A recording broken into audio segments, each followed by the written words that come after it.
qui correspond à 44 jours d'intervention de l'ALEC de Saint-Quentin. Il est à noter que la CASCI est elle-même en partenariat avec l'ALEC de Saint-Quentin-en-Yvelines. Ces prestations s'effectuent toutefois à l'échelle intercommunale. Étant donné le doublon, il vous est proposé de mettre fin au partenariat particulier entre Morpa et l'ALEC de Saint-Quentin-en-Yvelines. Les questions? Non, si on peut faire des économies, on va pas se plaindre.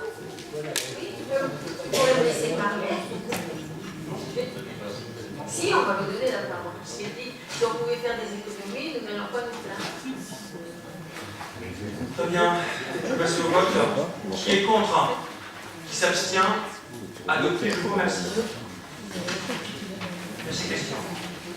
Ensuite, allez, on passe à l'autorisation d'ouverture anticipée des crédits d'investissement dans la limite de 25% du budget 2015. Sylvestre. Merci, monsieur le maire. Donc, comme tous les ans, étant donné que nous votons donc, notre budget autour du mois de mars, il est d'usage de ne pas arrêter le fonctionnement, notamment les investissements sur la ville. Et donc, il est d'usage de faire une délibération sur l'autorisation d'ouverture de crédit dans la limite de 25% du budget de l'année N-1. Étant donné que dans cette enveloppe, on ne comprend pas les remboursements de la dette, bien sûr.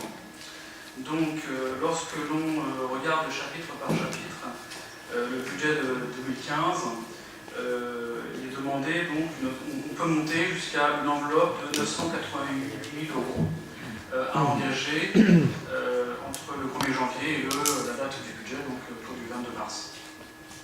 Dans cette enveloppe de 988 000 euros, nous avons plusieurs enveloppes dédiées.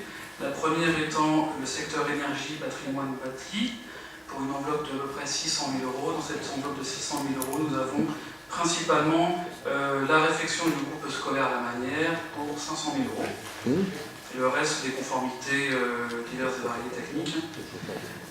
Au niveau de l'environnement, une enveloppe de 100 000 euros, principalement dédiée à l'aménagement de 3 jardins, Ré, Beaufortin et Rouen. Après, au niveau du CTL, une petite enveloppe de 10 000.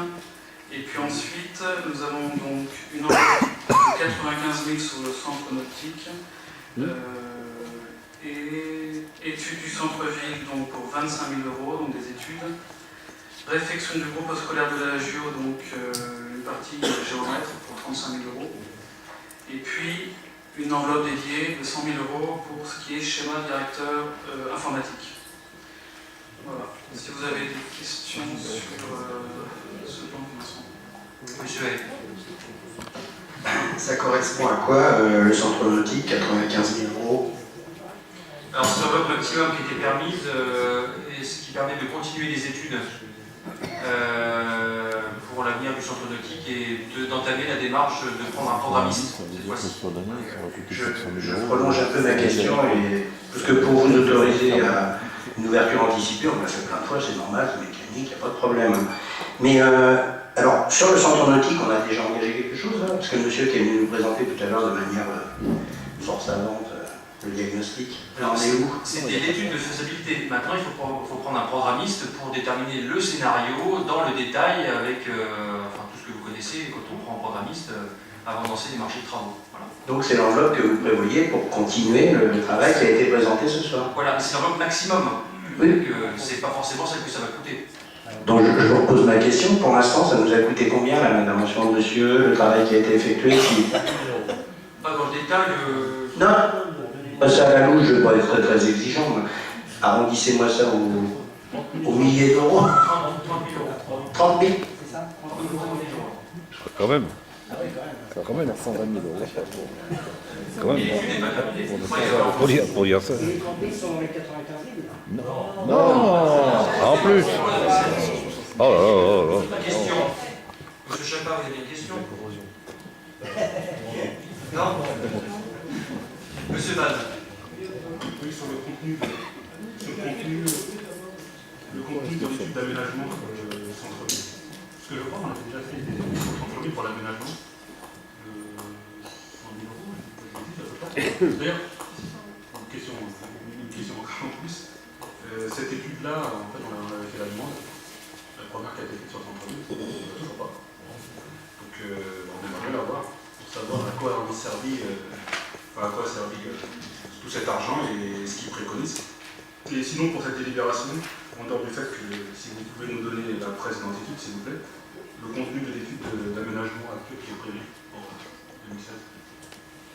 Comment vous pouvez répéter vos dernières questions sur le raménagement? L'étude d'aménagement centre-ville. Ah oui. Alors, l'enveloppe globale qui a été prévue cette année, en 2015, comme sur le centre-ville, n'est pas totalement utilisée.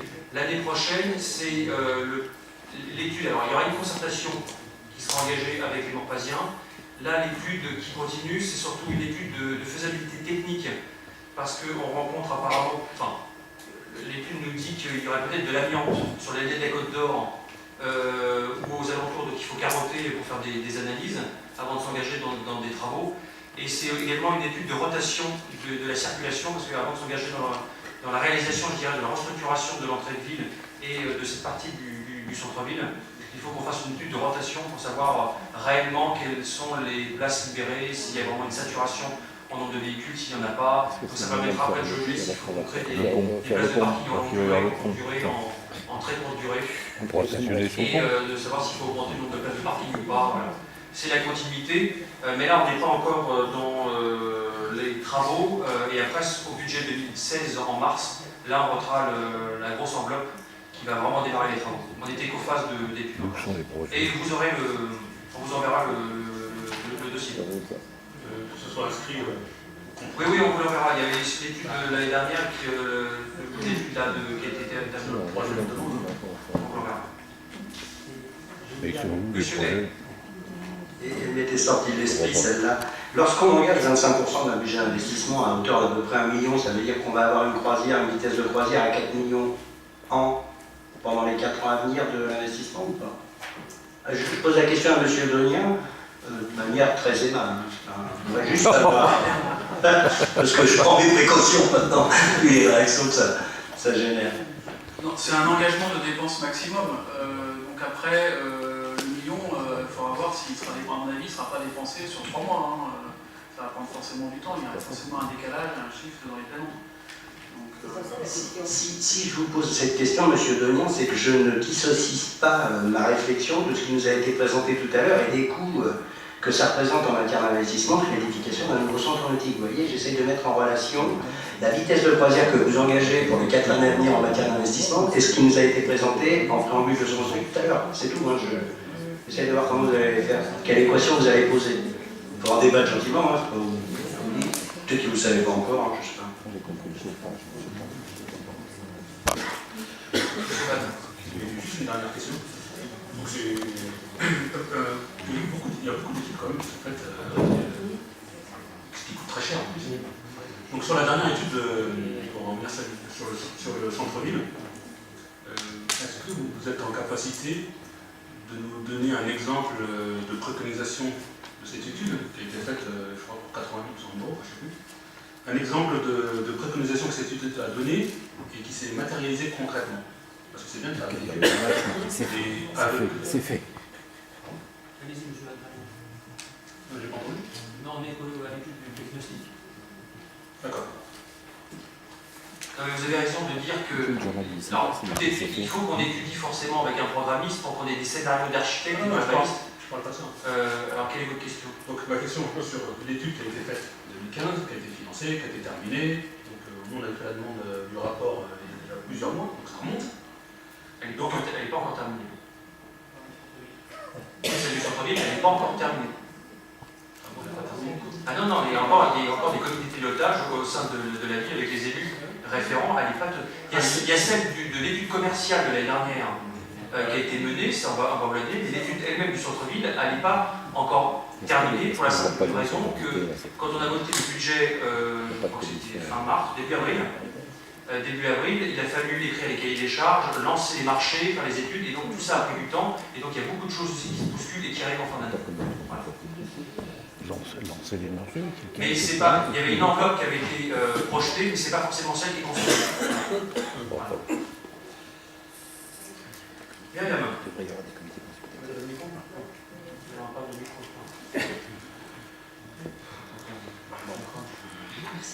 Juste, Monsieur Val, pour rebondir sur ce que vous venez de dire. Vous venez de dire qu'il y avait beaucoup d'études. C'est vrai, vous avez raison, mais sachez que pour chaque étude, il a été quand même demandé et étudié par les services, et les services n'avaient pas les compétences pour les faire. C'est la raison pour laquelle nous sommes passés par un cabinet d'études. Voilà, je voulais juste vous dire... Non, il n'y a pas de souci. Non, mais je vous donne une information supplémentaire.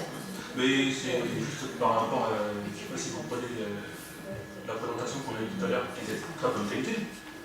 Mais on n'a rien d'extraordinaire en réalité. En gros, il n'y a rien de transcendant. Si, ça va coûter 30 000 euros. Non, mais ce que je veux dire par là, c'est pas un son polémique, hein, ce que je veux dire par là, c'est que les études, ça coûte extrêmement cher. Mais quelquefois, en mettant en travail l'opposition, les services, on peut arriver à des solutions quelquefois qui sont intelligentes et qui ne coûtent pas tant que ça. C'est aussi dans l'air du temps. Ouais, ça dépend sur quel sujet, parce que sur le centre nautique... D'accord, il a été investi des millions là, on ne parle pas de quelques... Oui, là, il faut se s'attendre de savoir où on va, mais même le centre-ville, on n'a pas les compétences en interne d'architecte, d'urbaniste. Alors bon, il n'y en a pas comme ça non plus, il y a l'étude centre-ville, il y a l'étude de centre nautique, il y a l'étude de faisabilité de l'agio.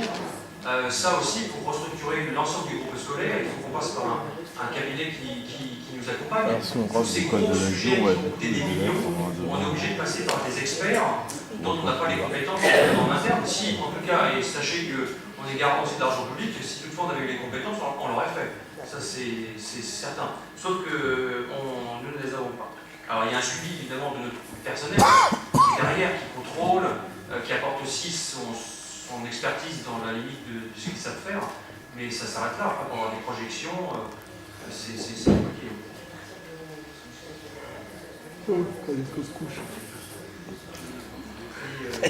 C'est ton heure. Je donne la pilule. Et juste une précision supplémentaire, à partir du moment où on touche une structure, en plus, dans le cadre des ADAP, il y a mise aux normes de tous les bâtiments. Voilà. Le bâtiment touche. Et quand le bâtiment va... Alors, on va passer au vote. Qui est contre? Qui s'abstient? 4 abstentions. Adopté, je vous remercie.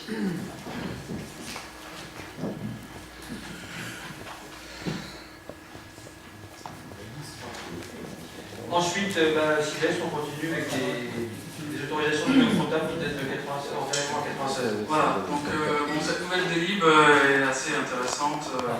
Donc, je vais vous parler d'archéologie comptable en fait. Donc, comme dans le privé, nous avons des commissaires aux comptes. Au niveau du public, il y a la DFIP en fait, donc le département financier. Donc ils viennent de trouver quelque chose d'assez intéressant. Donc des immobilisations des années 70 en fait n'ont jamais été amorties. Depuis 20-30 ans, enfin 40 ans. Donc ils nous demandent, il y a une obligation d'amortir ces biens. Ces biens qui ne sont pas des biens affectés aux missions de service public, mais des biens de services industriels et commerciaux, puisqu'il s'agit de réseaux d'eau et d'assainissement. Donc, il n'y aura pas d'impact budgétaire, rassurez-vous. C'est-à-dire qu'on va passer l'amortissement sur les comptes de l'ATP. Et puis, donc on a décidé d'amortir les réseaux d'eau sur 30 ans, les réseaux d'assainissement sur 50 ans. C'est une enveloppe de 272 000 €, donc qui est amortie jusqu'en 2015. En 2015, il restera à peu près à amortir 56 000 € en eau et 41 000 en assainissement, ce qui fait une dotation d'amortissement de 8 000 € par an. Qui n'aura pas d'impact sur le budget vide puisqu'ils viendront en dépenses sur le budget de fonctionnement et en recettes sur le budget d'investissement. Si vous avez des questions sur ce sujet, Oui, Chapa. D'abord, M. Denier, je voudrais vous remercier de ne pas avoir cédé à l'habitude qui est celle de certains de vos collègues, la majorité, de systématiquement critiquer le prédécesseur. Je vous remercie de ne pas avoir critiqué votre prédécesseur, d'avoir oublié ces exercices d'archéologie administrative et comptable. Simplement, pour être plus sérieux, là, on est en train d'amortir des biens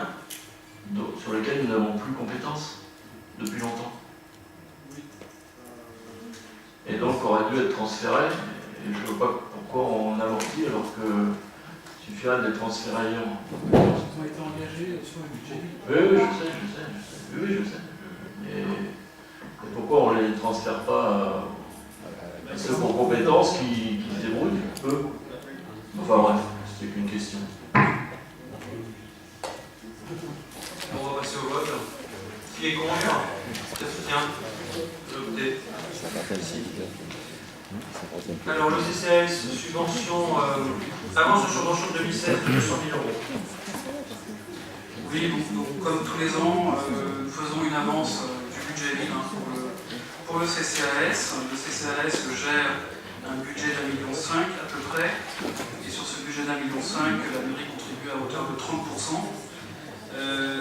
Sur ce budget de 440 000, il est proposé de faire une avance de 200 000 pour le CCAS au titre de l'année 2016. Des questions? Monsieur Chapin. Jusqu'à présent, alors, il y a quelques années, c'était le chiffre, le budget, je suppose, a augmenté, et jusqu'à l'an dernier, si je ne me trompe, l'avance était plus forte. Ah, pas toujours 200 000, non, ça pose pas de problème de trésorerie. Parce que l'avance, c'était pour éviter des problèmes de trésorerie, c'est ça, et c'est rien d'autre.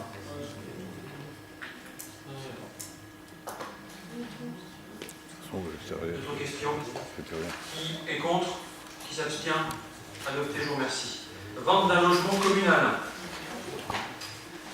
Sylvestre. Oui, donc en délibération du 19 mai 2015, le conseil municipal s'était prononcé favorablement à la vente de ce logement à la ville Parc.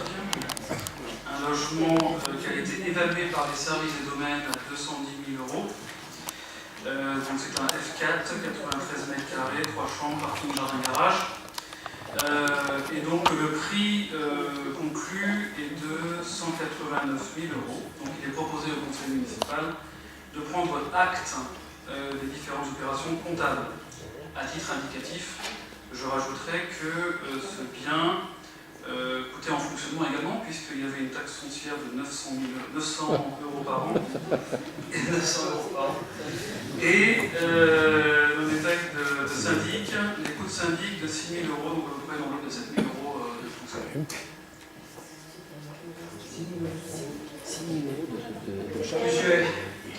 6 000 € de syndic pour un an? 6 000 €. Oui, exactement. De syndic? De charge. De syndic, oui. De charge. C'est une raison pour laquelle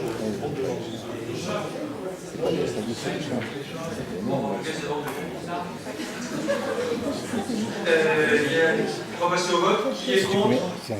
Qui s'abstient? Adopté, je vous remercie. 6 000 € de charge. Ah, Bah, j'ai on y vient. mon fils, il a fait un. Désignation des conseillers 200 000 communautaires. €. La ville Parc. Alors, 70 mètres carrés. 200 000 € là. donc je vais revenir à la délibération qui vous a été mise sur table avec l'arrêté du préfet d'Île-de-France qui arrête le nombre d'élus maximum qui vont aller siéger à l'agglomération de 75 et en fonction de toutes les délibérations de l'ensemble des communes et EPCI. Donc je vais vous lire la délibération. Donc la délibération votée lors de la séance du 11 décembre sur la gouvernance du futur EPCI est fixée à 6 le nombre de conseillers communautaires pour la ville de Morpa. Le Code général des collectivités territoriales, et notamment l'article 52.11.6.2c, fixe les conditions de cette élection. Si le nombre de sièges attribués à la commune est inférieur au nombre de conseillers communautaires élus à l'occasion du précédent renouvellement général du conseil municipal, ce qui est le cas pour nous, les membres du nouvel organe délibérant sont élus par le conseil municipal parmi les conseillers communautaires sortants, donc parmi les 14, au scrutin de liste à un tour, sans adjonction ni suppression de nom et sans modification de l'ordre de présentation. La répartition des sièges entre les listes est opérée à la représentation proportionnelle à la plus forte moyenne. Si le nombre de candidats figurant sur une liste est inférieur au nombre de sièges qui lui reviennent, le ou les sièges non pourvus sont attribués à la ou aux plus fortes moyennes suivantes. Donc le conseil municipal doit procéder à l'élection des 6 conseillers communautaires parmi les 14 sortants issus des élections de 2014. Plusieurs listes peuvent être déposées. À noter que le principe de la liste paritaire ne s'applique pas dans le cadre du recours à cet article. Voilà, donc nous avons eu deux listes.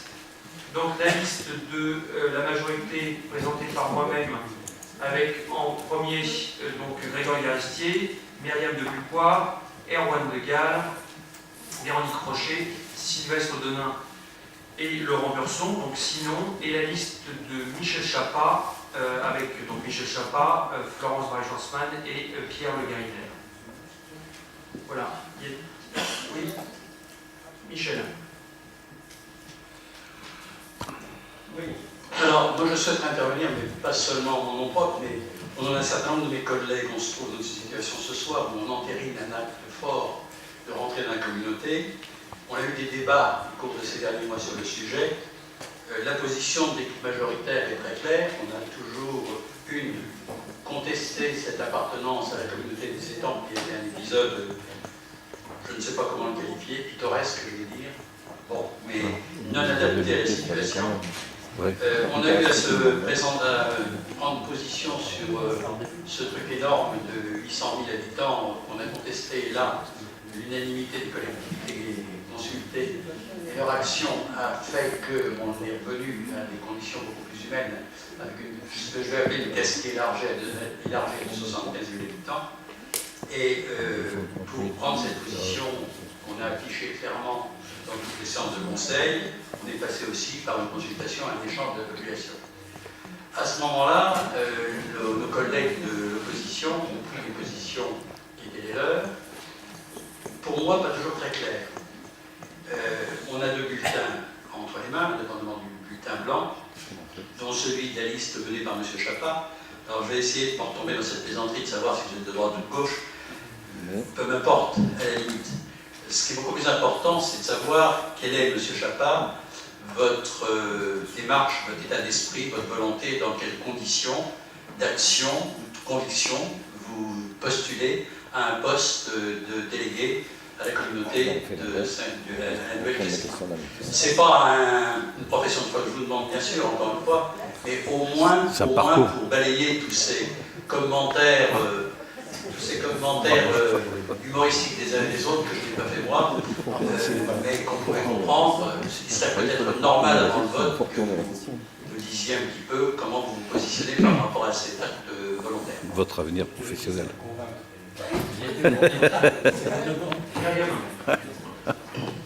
J'avais le temps de réfléchir comme ça. J'ai une autre question. Alors, Les questions pleuvent. Non, en fait, c'est juste pour mon information personnelle, parce que bon, maintenant je peux me tromper, je n'ai peut-être pas tout compris.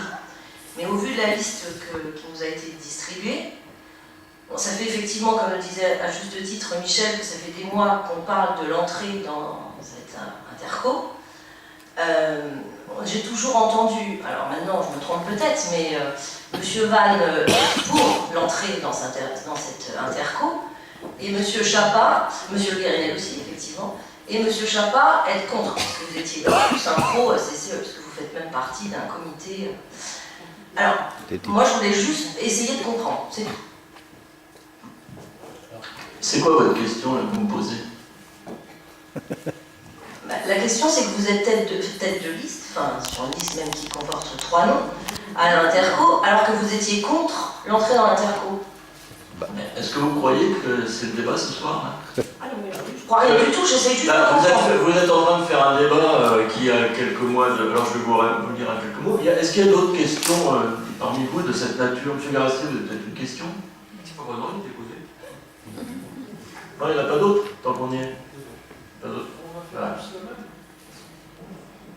Alors d'abord, je remercie Ismaïl Aban de ne pas avoir présenté sa candidature. Il me dira s'il soutient la mienne ou pas, malgré les débats sur lesquels on n'a pas forcément été d'accord, peu importe. Et moi qui me remercie. Et je remercie Michelet de m'apporter son soutien, visiblement. Il ne pouvait pas se présenter. Je ne vais pas revenir ce soir sur ce que je pense de cette loi NOTRe. Je l'ai dit la dernière fois. On va éviter de perdre son temps ce soir. C'est quand même, sous François Hollande, je le répète, une loi qui autorise des conseils municipaux, c'est-à-dire une loi d'exception, approuvée par M. Larcher, j'oubliais aussi, approuvée par M. Larcher, C'est-à-dire une loi d'exception qui donne aux conseils municipaux le pouvoir de corriger le suffrage universel qui s'est exprimé 2 ans avant et d'éliminer les opposants. Donc inutile de vous dire que je suis foncièrement hostile à ce genre de disposition et je crois que nous aurons un débat intéressant dans le point suivant, vous verrez. Alors, la loi c'est la loi, elle s'applique. La loi c'est la loi, elle s'applique. Il est tout à fait normal que l'opposition soit représentée dans la nouvelle comité d'agglomération, que toutes les oppositions soient représentées. Et j'observe ce soir que dans d'autres communes, d'ores et déjà, l'opposition de la commune ne sera plus représentée. En particulier à Coignères et dans d'autres communes. Donc ça, je trouve que c'est particulièrement lamentable. 2 ans, enfin 21 mois après que ce soit exprimé, que ce fut exprimé le suffrage universel. Le bilan de la communauté commune, de communes des étangs, vous l'avez dans notre expression du mois. Vous l'avez sur notre site. C'est un fiasco total. Nous considérons et nous préférons des petites communautés de communes de l'ordre de 50 000 habitants à des grosses communautés de communes de 226 000 habitants. Je souligne d'ailleurs qu'il n'y avait pas besoin de m'empoigner pour respecter la loi, celle d'avant, ma femme, pour celle, ou d'ailleurs la nôtre, peu importe, pour cette communauté de communes. Et on ne va pas faire le débat ce soir, on pourrait avoir un débat intéressant. J'observe quand même que c'est un préfet qui a découpé un territoire sans débat public. Sans débat public. Que des conseils municipaux ont été forcés. Celui-ci, vous avez votre position, on engage des populations sans débat public. Nous représentons la moitié de la population. Il y a quand même la moitié de la population. D'abord, la vôtre, elle ne vous suffit peut-être pas, puisqu'il n'y a pas eu de débat public. C'est une position d'élu. Et la nôtre, elle n'a même pas pu s'exprimer. Sans débat public, on fait du découpage. Il y avait le découpage électoral, maintenant il y a le découpage de territoire. Et si j'utilise ce mot de territoire, c'est pour regretter que Nicolas Sarkozy, quand il a lancé la réforme territoriale en 2009, ait oublié de parler de projet de territoire. Parce que si on avait parlé de projet de territoire, les choses auraient changé. Et personne ne prend ce terme au sérieux, ni d'ailleurs le président de la communauté Casqui actuelle, ni son prédécesseur. Et je le regrette profondément. Il n'y a aucun débat d'avenir. Alors vous vous êtes engouffré pour dire c'est l'avenir, on n'a même pas dit pourquoi, monsieur Roy, c'était vous le porte-parole, et point barre. Il y a eu un vote, et puis c'est tout. Hop, c'est terminé. Et vous allez voir les excès qu'il y a dans le point suivant. Parce que là, il y a matière à révolte. Et il y aura révolte. Alors je ne vais pas m'étendre, je vais pas anticiper, mais là, il y aura révolte. Et si M. Guyot laisse passer, moi je ne le laisserai pas passer. Alors, c'est tout. Dans quel état d'esprit j'y vais? Vous l'avez entendu, mais là-bas, je défendrai les intérêts de la commune. Et je défendrai les intérêts de l'avenir du nouveau territoire. Et je demanderai, quand on me donnera la parole, qu'il y ait un projet de territoire élaboré. Au jour d'aujourd'hui, le mot n'a été prononcé par personne, ni, sauf moi, ni ici, ni ailleurs, et en particulier pas par les dirigeants de l'actuel Casqui. Je vous remercie de votre attention. Alors, je peux vous répondre si vous le souhaitez. Pour le projet de territoire, j'en avais déjà parlé à la communauté de communes des étangs, d'ailleurs le dernier, où d'ailleurs l'opposition n'était pas représentée. Le projet de territoire... Elle était excusée, M. Garastier. Pas représentée, mais excusée. Oui, mais il faut être factuel. Oui, si vous voulez. Le projet de territoire, je vous rassure, il